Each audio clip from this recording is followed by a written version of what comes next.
Let's get this going. Hey everyone, thanks for joining. This is my first time doing a space, so I'm trying to figure everything out. But yeah, we're gonna wait to get started. Since it's a little before 5 o'clock. But thanks for coming. I'm trying to make Icy. I'm trying to make you a co-host. Oh, here we go. Perfect. Send co-host invite. Icy, I sent you the co-host request. Okay. Do you mind just talking just to prove that this thing is actually working? Hey, Dip, Icy here. Good to hear you. Good to be with you. Yeah. Good. I sent you a thumbs up because I couldn't get the thing out of my face, but okay, cool. It's all good. You're not hearing any echo or anything from me, are you? No, you're clear. Excellent. Yeah, Forza, thanks for coming. Jasmy Daddy, thanks for coming. I don't understand why your picture is Amelia Clark, but whatever. Mai, thanks for coming. Everybody else, some unfamiliar faces. Persian from Discord. Hello. Alright, so I'll probably get started right at, sorry, I was going to say 5 o'clock, but that's 5 o'clock Eastern, but I'll get started when the hour turns. The objective, hopefully, is to get you guys out in an hour and 15 minutes tops. It's kind of hard to sit there and talk for like 2 hours, and sometimes there's a lot of repetitive stuff going on, so it's kind of a pain in the butt. And if there's, if people have questions, we'll leave time at the end for them. There's going to be some things that we do cover and we don't cover. The way I see it, Jasmy's been moving kind of slowly anyway for the past, I don't know how many other weeks. I think so, at least. We can save some stuff for next week, or there's going to be other folks in the community who cover other stuff. But yeah, let's get started. Hello everyone. I am Dip Metaverse. I know people are still filing in, but it's all good. This is my first space on Jasmy. It's a wonderful, it's wonderful to see everyone. Eventually, I will get to a point where I talk about other cryptocurrencies. That's why I didn't make my username Jasmy something Metaverse. That's why I Dip Metaverse. And I chose Wednesdays to do my spaces for 2 reasons, or maybe 3 reasons actually. 1, it's the middle of the week. 2, it's sandwiched between the Sunday spaces, right? It's 3 days before Sunday and 3 days after Sunday. And Sunday doesn't work for me. And the last reason, which is the 4th reason why I chose Wednesdays, because it's my least favorite day of the week, and it gives me something to look forward to. And I love, interacting with folks in the community. I love talking about Jasmy. I hope we one day do make it. And since this is still the first one, we'll be thinking about a time that works best. So this might move within 30 or 60 minutes than this start date. But there's always a recording you can listen to, and Icy Amphibian is here with me today. Eventually, I will get to him. He'll talk about Hyperledger and what it is. He'll simplify it for you guys. And one of the big overarching things with these spaces is to kind of get people going on research, because it's enough. Some people think doing research is just articles being passed around in the community, and you got to think about those people. They're the ones going out and finding some stuff. So if we can make your guys' lives easier and provide some research, and then some of you can take it further. I know that's not always going to happen because there's freeloaders in every investment, right? That's why people go to stock twits. That's why people go to Discord, crypto, Twitter, Reddit. You have it, right? Because they're looking for an easy way to make money. But we have a lot of dedicated people that put out good research, right? And not everything is going to be a hit, but they're always trying, and that's the biggest thing. But also, Brian is going to join us at 5:30, so in 28 minutes, depending on what time zone you're in. And me, him, Icy, a few others have been doing a lot of research, but we're not going to cover all of it, because some of them have, some things that we've done research on have led to dead ends, or we just don't know how to proceed with it in our minds. So And Brian is the type of guy that I talk to him virtually every day. I usually come to him with questions, and then he comes up with answers. So that's what I'm good for. And just some things that I created an unofficial agenda since this is my first time. So we have a couple of birthdays. Satoshi Nakamoto. It's his birthday. He turned 48. And what's funny about it, and this is merely a coincidence, but 2025 is a big digital transformation year for a lot of corporations, and it seems like a lot of cryptocurrencies have big goals for 2025 as well, which would be Satoshi's 50th birthday, and it is also the 7th birthday of Jasmy. It is crazy to think that with how little this company tells us that they've been around for 7 years and that the coin has been listed for a little over 2 years ago, and to celebrate, they got listed as on perpetual futures on Kraken and Bitpanda, not to be confused with Fat Panda Frank, who is a mod on the Jasmy International Discord. And then some other things. Alt season has been trending on my Twitter. Take it for what it is. And I'm going to just go over some things that I did not like in the past few weeks. Not because, I feel like a lot of folks in the community only talk about bullish news, and there's some things that should not be taboo. Not every investment is perfect, right? Like even Tesla. Like you have a guy like Elon Musk who, he's run a fantastic car company, bought Tesla, built it into what it is, but not everything is perfect with that company, right? And this guy is also the CEO of Twitter or Doge or whatever this new version of Twitter is called now, because they have the Dogecoin symbol as their logo. But the guy, there are things that are bad with Tesla. There are things that are bad with Twitter. Unfortunately, there are things that have transpired in the past few weeks that I'm sure you guys have thought of as well that are just less than ideal. So the first thing I wanted to talk about is the Jasmy grant. The idea is good, of course. It always comes down to execution, right? And if I didn't feature this tweet, but Jasmy, Auntie Jasmy, aka Aunt Margaret 1 or Auntie Margaret 1, he's a man with a beard, but more importantly, he was talking about how transferring tokens to get voting power on the Jasmy grant website was problematic. And to be honest with you, this is stuff we should, in a nice way, criticize them for, because sometimes you're losing the fees to pay for a coin, or you're losing the gas fees to vote, and this is stuff they have to fix. Even the initial first look at the website was very poor, right? I understand, it's not okay to get on them for English not being their first language. That's not that's not appropriate. But if you're a professional company and you're touting yourselves as being ex-Sony, and you guys are geniuses, and all of that, it's these are little things that you should get right. That is the most important thing. You should get these little things right, because if you can't get the little things right, you can't really have your community and your investors can't have faith in you to get the big things right.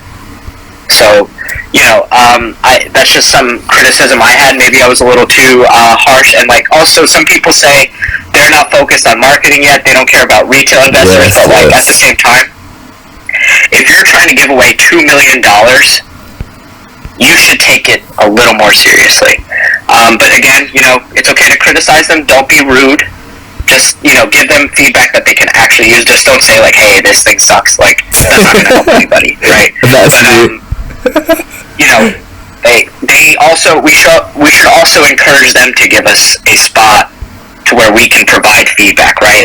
Even another example is, in the AMA, the Discord AMA, I forgot who asked about the Hokkaido ballpark. Could have even been me. But it sounded like, based on all the research that was done earlier, it sounded like they were going to be part of that project. Maybe they have an NDA. I don't want to automatically assume that, because we cannot assume that they have an NDA for everything. That just sounds so ridiculous. Think about how risky crypto is in general. That's just a very bad idea. But it felt like they were going to be part of that, and for them to not be part of it was pretty upsetting, right? We thought, okay, it would make sense for them to have an NFT fan token for the baseball team.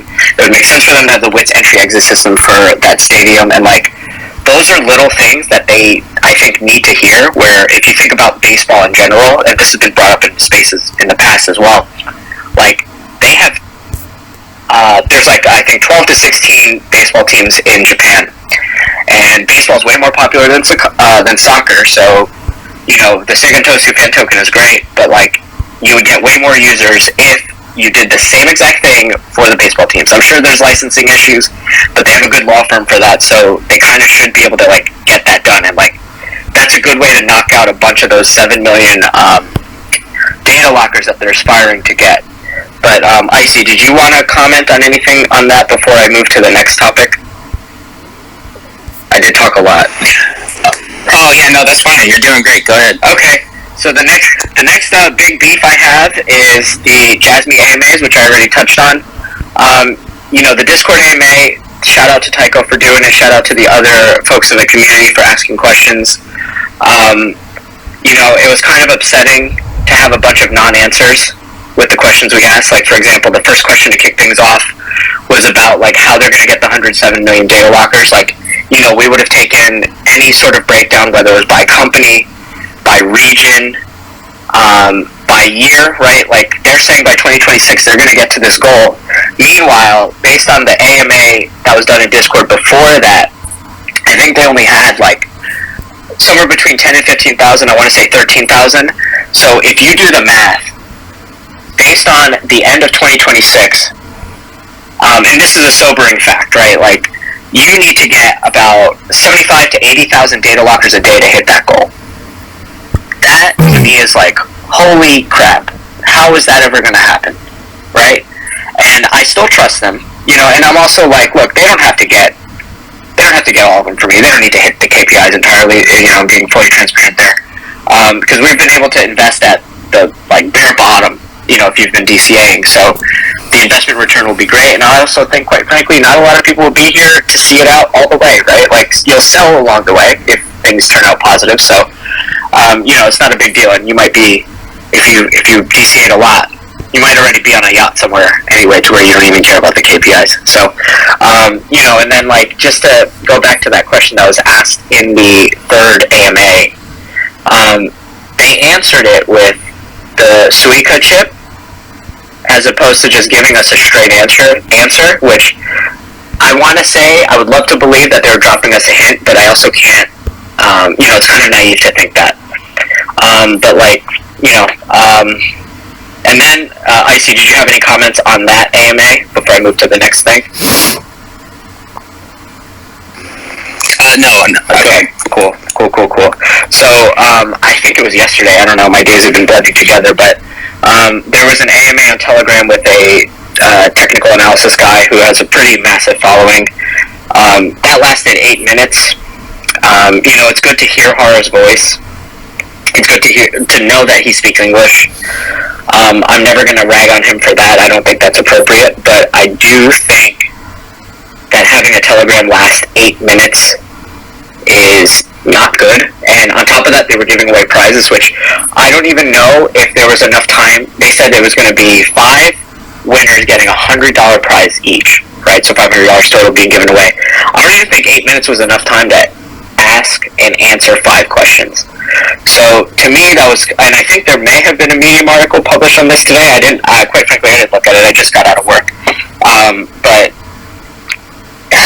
you know, it's good that he's showing his face more and his voice, his lovely voice. But we need quality, like, information, right? Like, it's not enough. It's like a politician's thing, right? Like, you're showing face, but you're not giving anything. And, you know, that's pretty upsetting. Also, to those requesting, I'm only going to allow people to speak, other than the folks I said would speak, I'm only going to allow them to speak, or allow you guys to speak at the end, so, if no hard feelings, and if you have criticisms, you can leave them in the comments. If you have bad things to say, I'm here to take them as well. It's not a big deal. It doesn't hurt my feelings, so, Icy, did you have any comments on the Telegram AMA before I move on to the next one?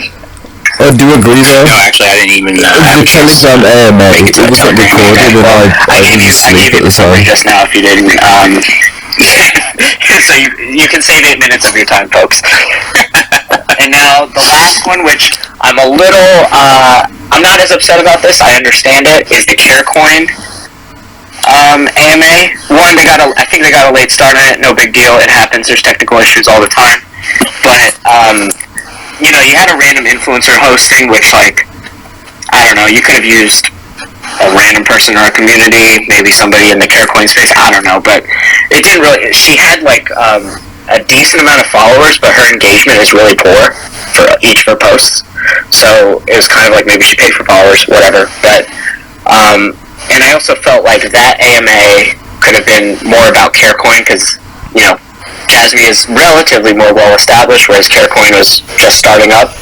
And it's also possible that Carecoin could be a Tokyo token client for Hara. So that might have been his incentive for doing an AMA. But with that being said, I think they had 1% of their tokens in circulation as of when I last checked, and their price I think is less than Jasmy's. So you've already seen this story with our coin, so it's probably not financial advice, but I would probably wait. But also, I do recommend you read their roadmap. It's not long. They do say by 2025 they hope to get 1 million wallets, which I don't know if that necessarily translates into 1 million data lockers, but if it is, luckily, if Jasmy's shooting for 107 million data lockers, then like it's not that big of a deal. But if 1 million of those data lockers are all gonna, those 1 million data lockers are all gonna come from Japan, then it is kind of a big deal because Jasmy's only shooting for 7 million in their own home country, which I've had. You know, I could have a whole space just on that where I'm just ranting about it. So, you know, I kind of want to move on from that. But you know, overall, I feel like he is showing up more, but the interactions are superficial. Also, I would like to apologize. I did receive some criticism in the community for asking for a job in the Discord AMA. I thought it would truthfully reveal one of two things: that one, they're hiring in the U.S., and two, they have a sense of humor. But TBD on both of those. So, Icy, did you have anything to talk about on those things? Because if not, I was going to have you just briefly, for like 5 or 10 minutes, talk about Hyperledger. Yeah, I can go ahead and jump right in. Thanks. I'll go on mute. Yeah. Okay. Hey everyone, Icy Amphibian here. I'm one of the moderators on the Reddit, so some of you might like me, some of you might hate me, and haters gonna hate. So before we dive into Jasmy and Hyperledger, let's cover the basics of blockchain technology, okay? And the best way to start about that is to talking about the blockchain trilemma. The blockchain trilemma consists of 3 parts: security, decentralization, and scalability. Every blockchain has one of these as a weaker point in its architecture. Now, Bitcoin is a permissionless public ledger, which was created by an anonymous person or persons, Satoshi Nakamoto, in 2009, as a response to the 2008 financial crisis, and who also limited it to 21 million, giving it scarcity. Permissionless means that anybody can join and participate in the network without any kind of verification. Transactions are confirmed through proof of work, which is miners running powerful hardware to try to essentially guess the next solution to an extremely complicated math problem using secure hashing algorithm 256 or SHA-256. The Bitcoin network recalculates the difficulty of the SHA-256 every 2016 blocks to maintain a target block time of 10 minutes. This level of difficulty is required to ensure Bitcoin security while maintaining the highest level of decentralization. Mining rewards come from the Coinbase transaction, which is the miner's first transaction with the Bitcoin network for every new block. And obviously that's where the exchange Coinbase got its names from. These rewards are cut in half every 210,000 blocks, about every 4 years, until the year 2140. So we'll all be long dead and won't care.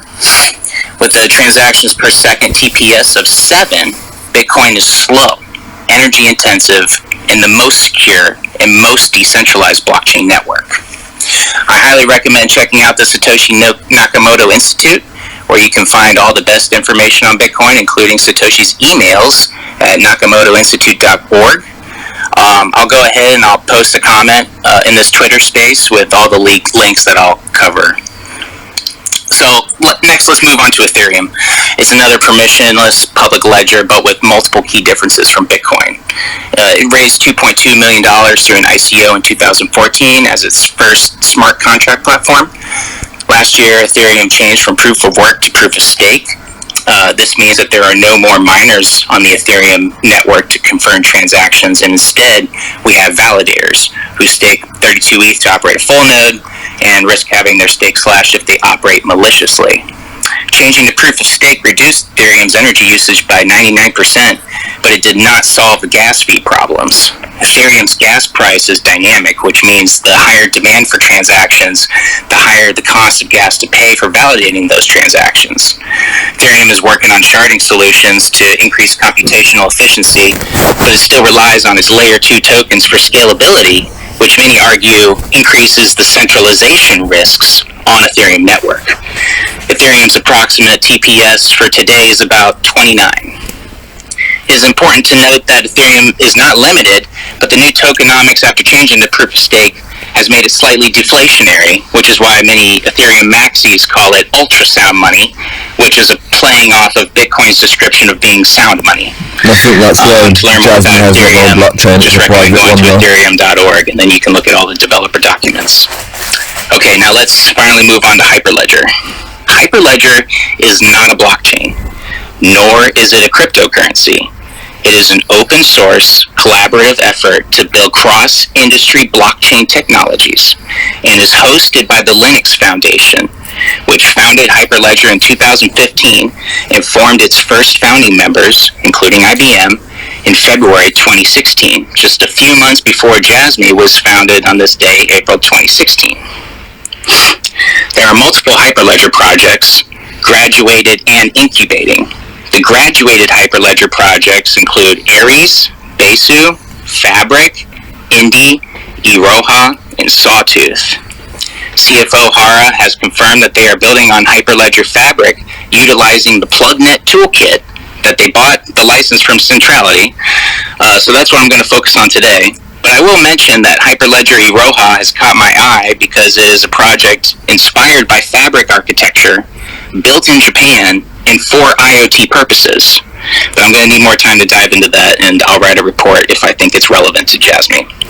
I see. Do you mind if I just jump in really quickly? Just one little fact. So, also, IC mentioned that IBM was a big part of Hyperledger, right, in 2015.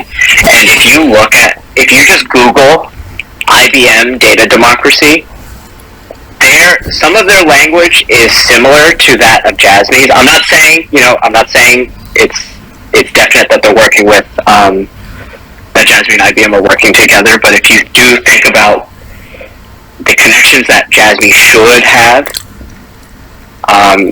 it would not surprise me if we find out later, like, oh wow, they really are working together. So maybe IBM is using Jasmy technology. Do you have anything you want to add on that? Because I do think that, to me, like, if there was something I had to give secure PCs white labeled, so it means you can put your own brand on that if you want something that they can easily take with them. Oh yeah, I mean, because Hyperledger is pretty complicated. Like all the blockchain tech stuff is pretty complicated stuff. Oh, absolutely. Yeah, IBM was a founding member of Hyperledger and is extremely active in its overall development. So, I mean, the fact that Jasmy is building on Hyperledger is a very strong link to IBM right off the bat. And yes, in the same language, very similar language of data democracy and data fabric and everything it's a very strong indicator that they are potentially working together. Did you want to say anything more, Dip, or do you want me to continue? No, I'm good. I didn't want to steal your thunder. Go ahead, sir. Oh, it's okay. All right. Let's see. From their website, they say Hyperledger Fabric is intended as a foundation for developing applications or solutions with a modular architecture. Hyperledger Fabric allows components such as consensus and membership services to be plug and play.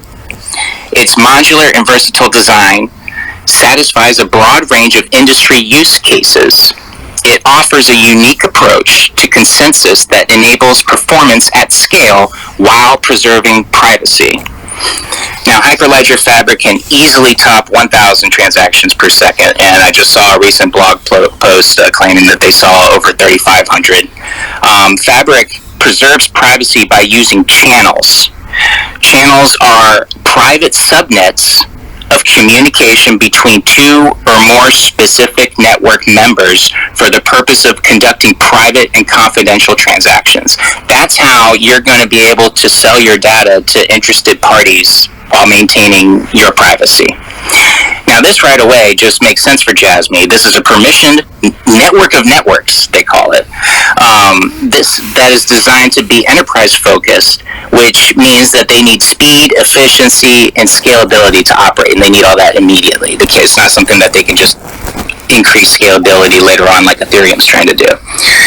Since this is a trusted network, we do not have the same risks of potential bad actors that we could have in an open permissionless system, and this enables the network to achieve high speed, scalability, and security. Enterprise blockchains will always have some elements of centrality, but Jasmy is not just a blockchain network, it is a combination blockchain and IoT network. And I'm currently working on my second Jasmy patent breakdown, which will cover their consensus mechanism in depth. And I'll post that on Reddit hopefully in the next few days and share it on Twitter. To learn more about Hyperledger Foundation and their projects, go to hyperledger.org. Thank you, Dip, for having me, and thank you, the audience members who were able to come today and spend their time with us. And remember, I will post the links I've covered in the comments below. Have a wonderful rest of your morning, afternoon, or evening, wherever you may be. You don't have to necessarily leave ICMW. It sounded like I'll stick around. I'll hang around. Okay. But yeah, Brian will also join us in a few minutes. But so there were some questions in the comments. So one person asked, Bill DiMaria Rico asked, I have a question about the accusations of the Binance US delisting. Are the assumptions true? So the accusations, don't know what they are, but Binance US did delist Jasmy. But if you also go to CoinMarketCap, like a few people have brought this up. And I think Kerr Finance actually reached out to Binance US, and they did confirm that it was due to low volume.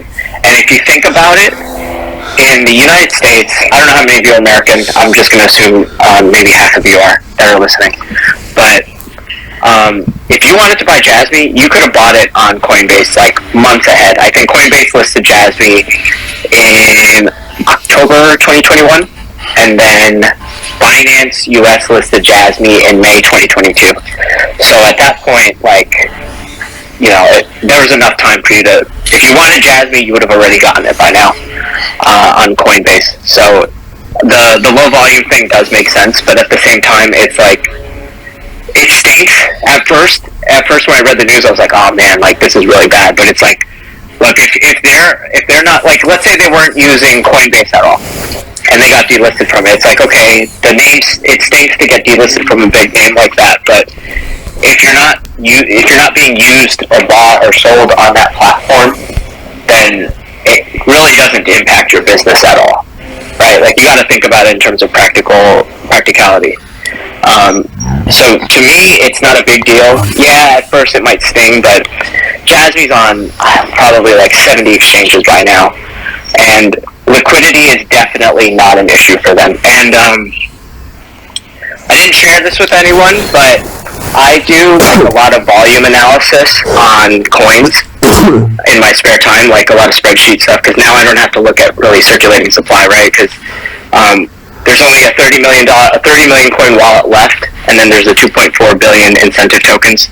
And at this point, they've gotten so, like, Jasmy's now on top of it to where even if I stop keeping track of it, once the coins are released, the circulating supply will update within like a couple hours after. So with volume, Jasmy is actually, I compared them to some of the top 30 coins. Some of the coins ranked 31 to 50, some coins ranked 51 to 100.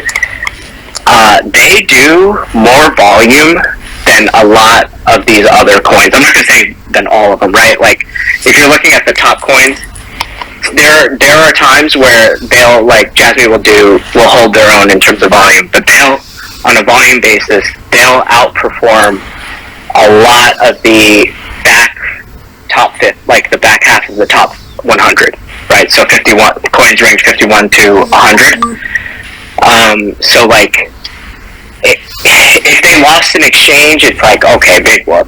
If they lose Binance or Coinbase, then it's like, okay, now like that's a serious thing to panic about. That is something that I would genuinely be worried about. But I hope that answers your question, Bill.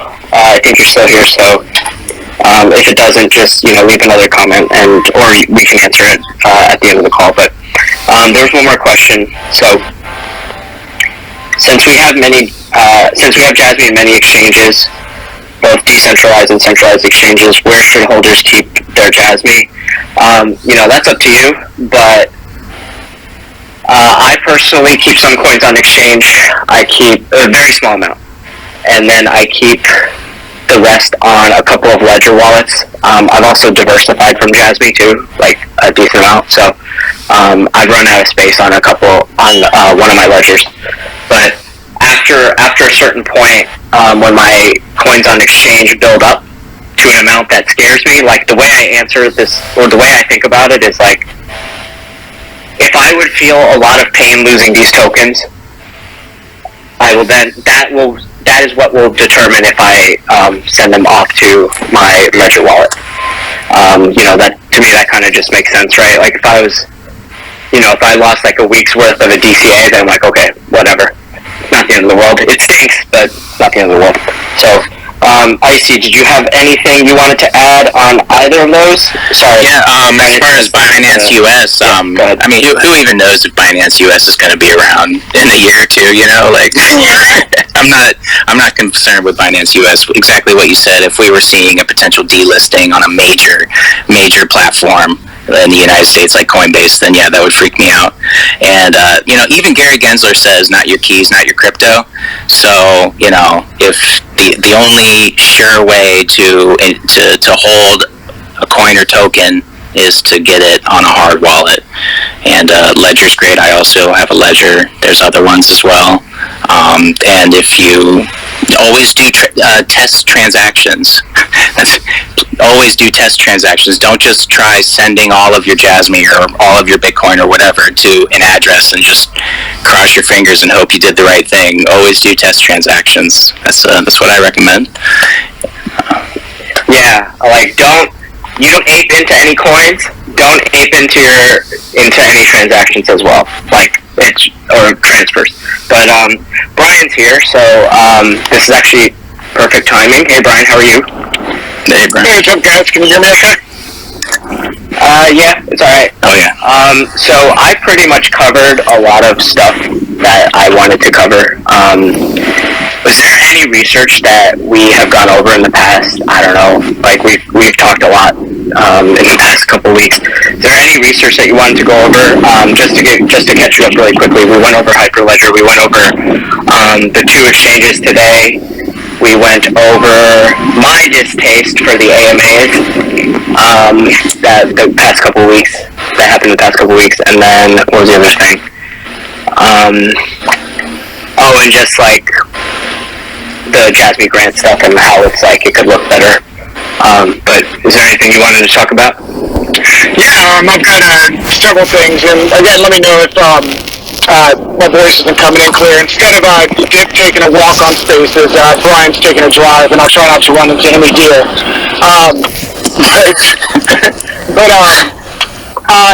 So yesterday I posted, and it's really hard to really flesh out ideas on, I hate actually using that phrase, but to get ideas out properly on Twitter because writing shorthand. So just to kind of touch on why I posted that post yesterday, it was to kind of show what the bigger idea of what Jasmy is. So the technology that they are proposing is, and I didn't post this part, but it's essentially also trying to solve for the blockchain trilemma, meaning that you have good decentralization, you have good speed and scalability, and security. Those three things are also what Jasmy is trying to solve for, as well as other projects. But what does that look like within Jasmy's ecosphere is what I was alluding to. Because when you start to understand that, you can start foreseeing where else it could be used and what other industries it could be used. What that means is from a fundamental perspective, looking at a company, you can kind of project out, all right, if things continue at this rate, then they can have these opportunities, and it just gives you a better idea of how big it could be. So what I was posting about essentially was Jasmy's technology involving edge computing through its IoT network, and IoT devices are basically just sensors, which is a node on a blockchain network. Nodes are used for security for one purpose, because the more nodes you have on a network, the more single points of failure, or less rather, single points of failure are there for attacks or cybersecurity issues. So the more nodes, the better, essentially. And as I mentioned on the Now Nodes interview that me and IC did with Ian from Now Nodes, was essentially touching on, you know, if Jasmy is focusing on building this platform to get its devices and IoT modules and any and everything you can think of, well, if its KPI goal is to have 107 million users, that's a minimum of 107 million nodes. And you can Google and see that right now I think Bitcoin is sitting around 10,000 nodes, and there are different types of nodes, right? There's like full nodes and like several different types, so I haven't gone into that depth. But the point is that it's going to be very decentralized based on what they're aiming for. And I'm using phraseology because I always like to point out they still have to do all this. But so if they're not decentralized, then that helps secure the blockchain through multiple IoT devices, or millions of IoT devices, because that 107 million is a minimum they can have on their network. Because if each person only has one single device, like their cell phone or PC or whatever, or other people might have watches, smart home devices, those are all adding on to the node network. So what about edge computation? Well, right now, if and some of you probably know better, you probably do than me on this, but from what I've seen in the past, like Google Stadia is playing your game on a cloud network, or through a cloud network, right? So you don't need the actual console. In fact, a lot of things within the next 10, 15 years are going to move to just virtual computing in general. However, there's the issue with the centralization of data, which is kind of, in a way, being pushed out of the forefront in society with the data privacy laws. And there's a lot of really big global laws that are being enacted aside from, global laws through global organizations like G20, G7, whatever. When those groups get together and make agreements on those things. It's the global standardization is what I'm looking for, sorry. So, with that being said, instead of having Google Stadia just streaming from, for instance, one single cloud network, or doing computation rather through a single cloud network, which could make sense in that effect, just playing a game. If I'm riding around in my car, and this is kind of what me and Ian were talking about on a Now Nodes interview, and what Hara also mentioned in his reply to my question from the previous AMA that was in my post.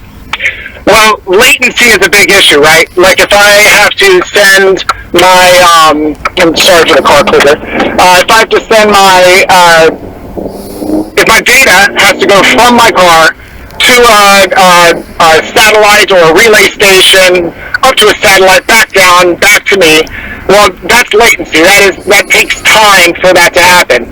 It may not feel like it takes time in terms of like a human perspective of how quick that is, but when the time is critical, meaning I might hit a wall or another car or a person or whatever, because the autonomous vehicle driving itself it has to wait on that information, milliseconds matter. And having computation on the edge, IoT devices, nodes, sensors, in your vehicle is what can help speed that up, because those can relay to other cars around them or more local sources of information. Like, I don't need to connect to the cloud network as a vehicle and know what's going on in other cities. I need to know exactly what's going on around me. So that's like one application. There's augmented reality is another application, a good one for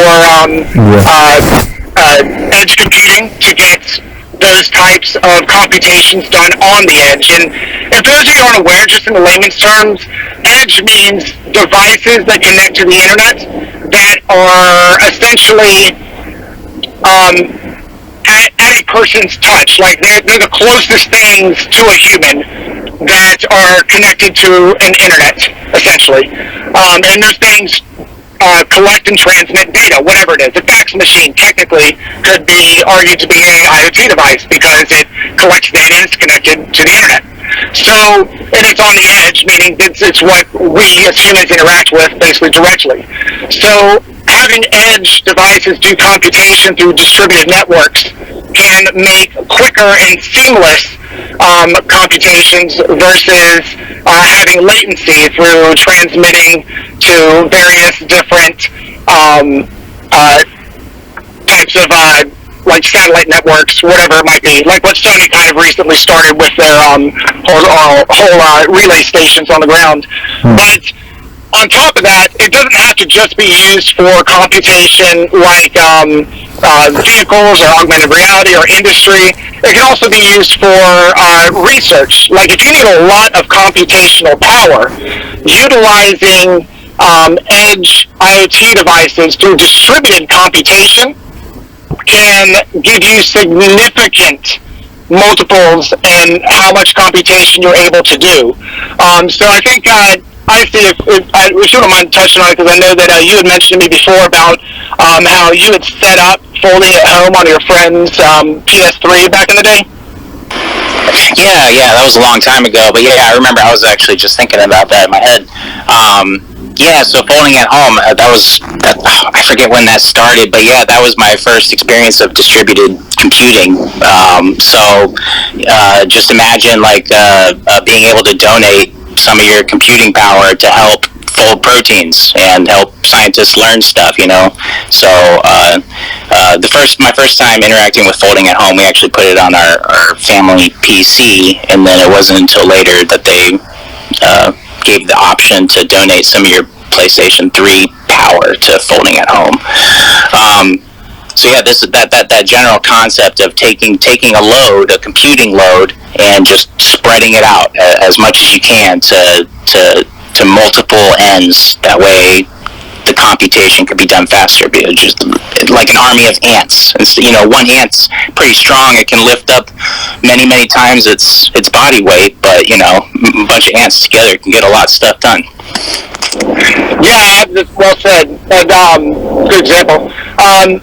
So what Har has been replying to a lot of times when we start asking him questions about, can it be used for PlayStation, or can you, like what I asked with autonomous systems, his response was computation on the edge is how they can, is one big way they can foresee how to help. Well, what is the edge still collecting?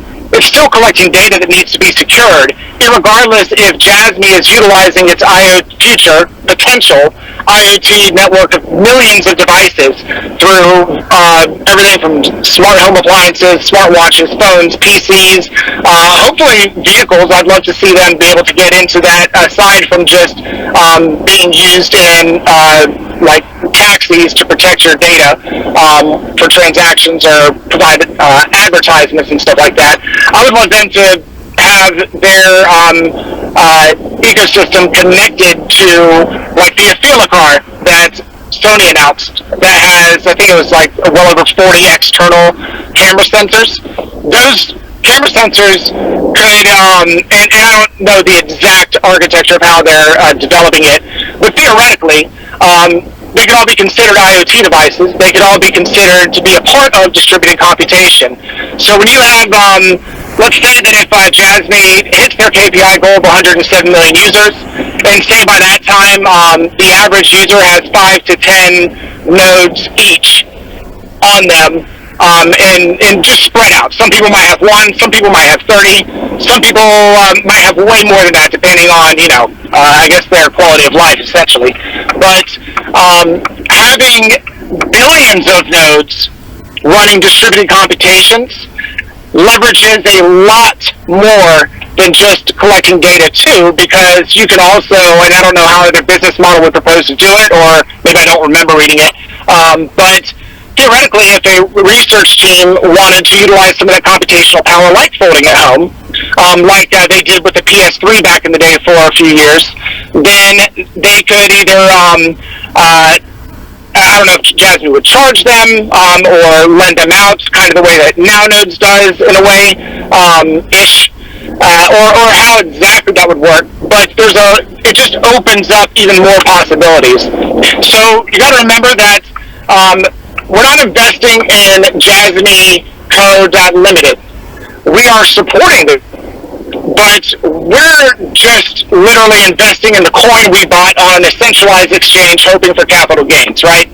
Well, how does that coin, once its utility is in full effect, go up in value? It goes up in value once the data being collected through PDLs and other devices is essentially being traded on the data trading marketplace, because the coin itself is meant to be tied to the actual value of the data being traded on that marketplace, because that's what companies have to spend in order to purchase data, as well as what businesses have to lock up in order to utilize the data trading marketplace. So, and there's a whole other tangent that we've all mentioned before in terms of the benefits of businesses doing that, and actually cutting off the cords from their own centralized servers and everything else. But with edge computational power, it gives them more opportunities for businesses to want to onboard, to utilize that entire network, and also potentially have those businesses, like research companies, for instance, may want to also utilize Jasmy's network to secure whatever research they're doing, and through a digital free flow with trust type of framework, they're able to not only conduct their own research, but collaborate with other research labs, working groups, whatever it may be, with information that they only want to collaborate on. Like, they don't have to send over every single have and hope they didn't miss something that they didn't want to share, that could be either somebody's personal information or whatever it might be, or sensitive information for the project they're working on.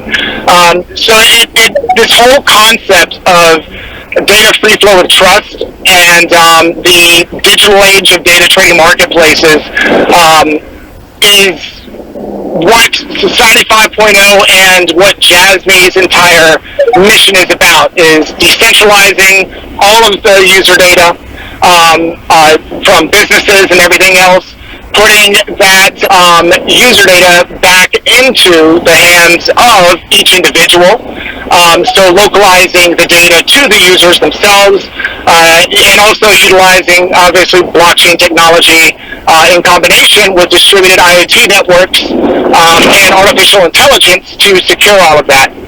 So, with all that being said, when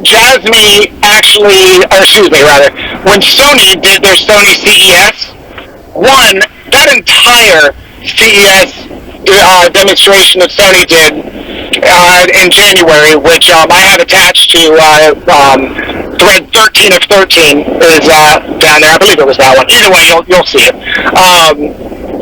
That whole thing was a demonstration of technologies that are coming from the Society 5.0 idea. So the architecture of Jasmy in terms of how they've structured their entire concept is also Society 5.0. A lot of the architecture is almost copy and paste from government working groups around Society 5.0, which makes sense because Hiroki Katano, who's the head of Sony Computer Science Laboratories, is also the chairman and visionary for the co-creation of Society 5.0. He's also, or was, I haven't looked updated recently, but was the head of, I always butcher this name, but Kianajun, it's the Japanese Business Federation. And of course, Morita worked in computer science laboratories, Sony computer science laboratories, up until around 2021. He may still be contracting with them here and there, but actually started with Jasmy. So there's a lot of things that make sense as to why Jasmy is set up the way it is. It's because they're following the model of what their government is working towards in their entire country, essentially, right now, behind the scenes with industry, private companies, public companies, universities, and government study and working groups.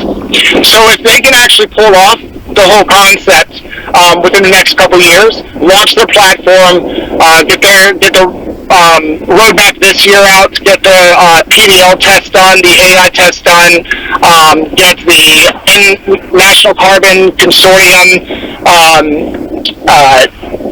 goals done as well in terms of the platform and everything and testing it, then 2024 we may be able to start seeing them start to roll out their data trading marketplace. I would like to see it by then, because that's when we'll get a true sense of how this is working. And then by 2025, that's when I think we could start seeing a lot more businesses confidently adopt this type of technology. It's not going to be something that companies are going to just hop on right now like, oh, this is a great idea. They really have to prove this over a long period of time, because it's not just like they're releasing software. This is in combination with having a solid IoT network to help solve for the whole trilemma. Jasmy's blockchain transaction speed is around a second or under, which is very good. It is also highly scalable and decentralized through its IoT network, which is very good. And it is also extremely secure because of that. So, you have the whole trilemma being attempted to be solved for within the framework of Jasmy. And the true test is going to be in a couple years, unless they really speed things up. But honestly, this is such a critical infrastructure to have that I could care less if they're taking their time, but I know we're all frustrated with the information we get. Like, I was talking to Dip on the phone the other day, I'm like, dude, I'm just so sick of speculating. And, there's some things that we don't have to speculate on, but it's kind of like we don't get much news right now, and that's fine. I'd rather have them focus less on trying to spend money on talking with people on crypto Twitter. I think that's a waste of time. But I also like to see them either do it or don't, at the same time, because it's frustrating. But I am happy with the concept and what they are setting up for. But I really want to start getting a lot more information than we've been getting recently. We've been getting a lot more information lately, but it's still not stuff that really tells those of us who've been researching for a long time anything like hugely new. We've gotten a few things here and there. Even though the AMAs were lackluster in terms of the amount of information we were able to get, we still got a few nuggets, but then we still have to speculate on it. So just to tie up what I was going over, when I posted that, I am speculating that if Jasmy's platform launch and everything else goes well over the next couple of years, data trading marketplace goes well, and it's able to get everything set up properly, then considering their ties with Sony, and considering Kunitaka Ando being the industrialist that he is, and being very popular within those Japan networks and global networks, it's very feasible to say that adoption from blue chip companies may not be that far down the road. I would be surprised if we actually saw that before then. If for a publicly traded company that's a blue chip stock in Japan, US, wherever, for them to actually just take something that does have a substantial amount of risk, being a new concept in an emerging market class that's completely fraught with all sorts of issues currently, this is something that really has to be proven. It's not, we're still in technically a proof of concept for its entire ecosystem, and I think by 2025 they may really be at the point to start fully being operational, and that's when we can start seeing these numbers rise and adoptions from companies, and you can see an exponential growth of user adoption to hit those KPIs in 2026. So that's my thesis on it. I know, Dip, you and I have gone back to that several times, and that's my devil's advocate approach to it, though I do have other gripes, but I just don't have enough information to solidly say one way or the other how it's going to go, and I don't think they do either, but they always said they'll just keep working hard and trying their best. Yeah, Icy, did you have anything you wanted to add? I had a couple of just supplemental things, but you can go first. Yeah, Brian, I love how you we circle back to the blockchain trilemma. I started off with that before you showed up, and oh, nice. Yeah. So we pretty much we're changing out permissionless for permission system, and that's how, with our combination blockchain IoT network, that's our approach to solving the trilemma. So I mean, I'm just really glad that you circled back to that. Well, I didn't even hear it, so I think we've been talking too much, like me and Yeah, but I also agree. I think the adoption curve, like you said, is going to look more exponential because, I mean, what did Jasmy start with? We get like little things like Bears Camilla, little jogging team, things like that. But eventually, the businesses that are going to sign on eventually should be bigger. So I think our adoption rate should look exponential through 2026. Yeah, and that's just my opinion. Just to add on to this last comment, a lot of people are wondering why we're partnering with smaller companies. Bigger companies can take on more risk financially, but they're not as flexible. A small startup is much more flexible to be able to partner with Jasmy and test out. That's why we see small companies from a wide variety of industries, because IoT is going to be everywhere. Yeah, and to harp on the point that Brian just made about large companies. I work for a pretty massive company. It's like a Fortune 350 company or so, I think. And it's a pain in the butt to get a contract signed and do the due diligence on a potential partner. It takes forever. So it probably took Jasmy a long time to get into Transcosmos, which I think they announced that partnership in 2018. Meanwhile, Jasmy was already, on its birthday, since today's its birthday, it was 2 years old at that time, right? It was barely walking, so to speak. So, it does take a while. But some other things I wanted to add that Brian mentioned with sorry, my house phone was ringing in spam, but the Kinardarin, or the... Let's just say the Japanese Business Federation. Yeah, Japanese Business Federation. It's Japan hasn't, if you just think from a historical perspective, and this is not knocking Japan because they are the third largest economy in the world, but in the 80s and 90s, in the late 90s, 2000s, and now it's a little, they're a little, I guess I would say quiet, right? They still make quality products, but these quality products have already permeated their way into mainstream society to where it's it's not the newest technology, right? Honda's, Japanese cars are incredibly reliable cars. Japanese appliances, TVs are very reliable.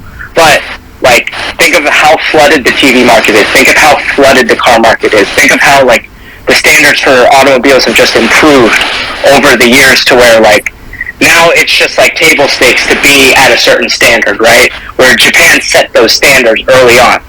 And this is their next thing, right? Blockchain overall, you have Sota Watanabe, who is the founder of Aster, excuse me. He is the darling of Web3 right now in Japan, which is, I mean, for me personally, it's frustrating to see, just because, I'm well, what about these ex-Sony guys? Maybe they want to operate in the shadows. Maybe they're planning something bigger. I don't want to ingest too much hopium, but maybe it's just it's just not their way of doing things. Whereas for people who are in the generation below them, it's getting that recognition out. And if you think about a lot of other crypto projects, they're kind of it's a young person's industry for the most part, right? It's technology. Technology's it's almost like always done by like younger folks. So it's like it's kind of tough to see, but I'm hoping they have something cooking in the books. Didn't Kunitake Ando turn 90 or 91 this year? 80. He was 90. Oh, thank God. All right. I would say, Brian, if we gotta wait till 2025, I don't know about that one, man. Hey, Kunitake Ando and some of his, I've read a lot about him because he has the most information out there, being the guy he is, and a lot of people, not necessarily joke, but they're just kind of like, will you ever stop working? Or Spoda is like, I'll never stop working and I'll live forever.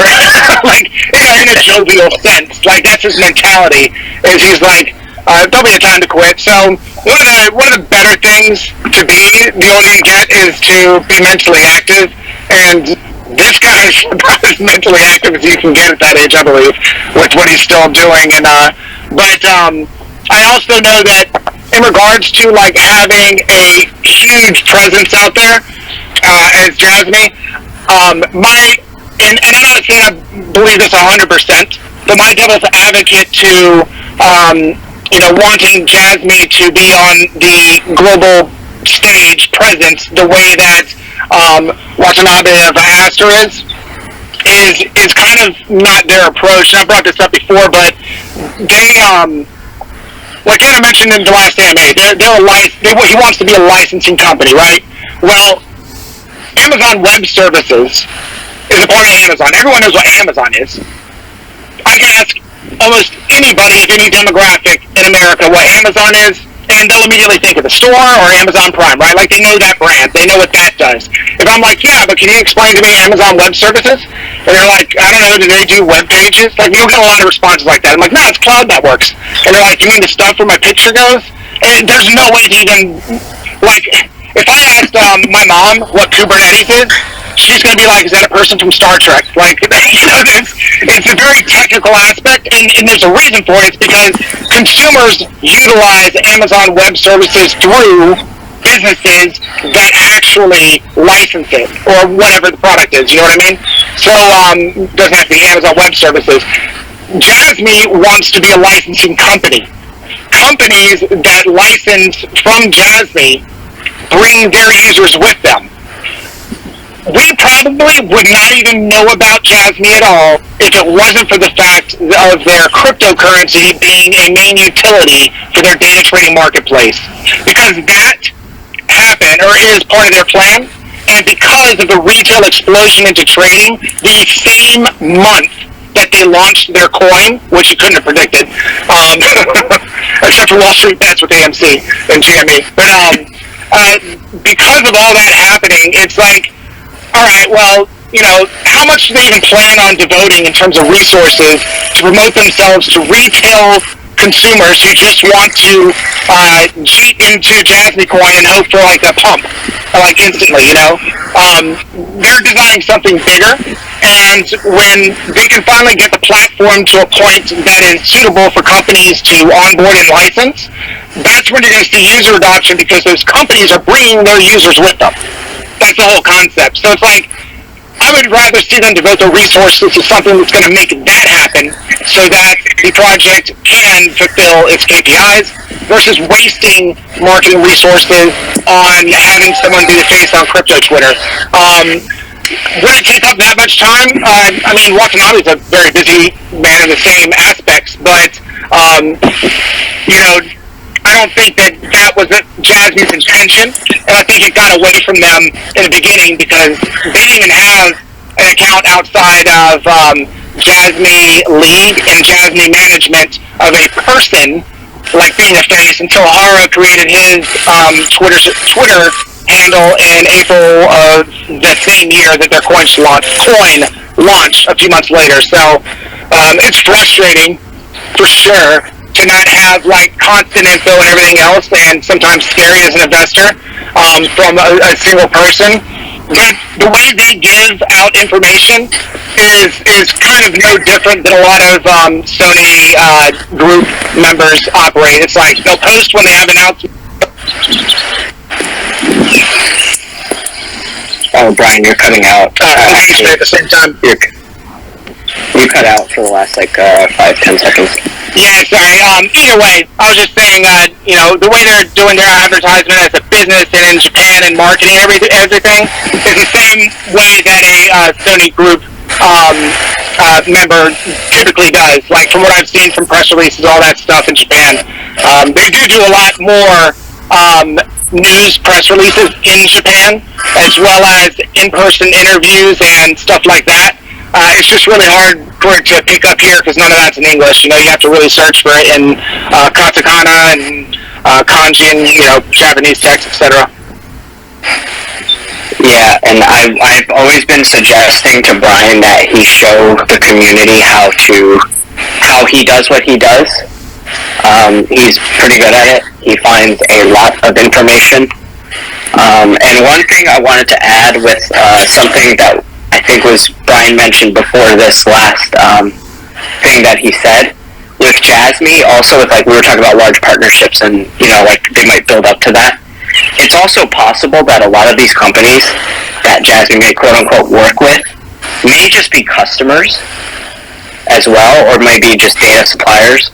So we might never even realize that they're ever working with Jasmy. And I know that it stinks to say. It really stinks to say because at that point you kind of just have to put your faith in it. And it's look, there are certain things that I'm okay, if they failed or were gonna fail, it probably would have happened by now. Because if you think about it, they're 7 years old, right? They're in first grade. If you're an American citizen and you went through American schooling, you're roughly in first grade or second grade. They will graduate high school.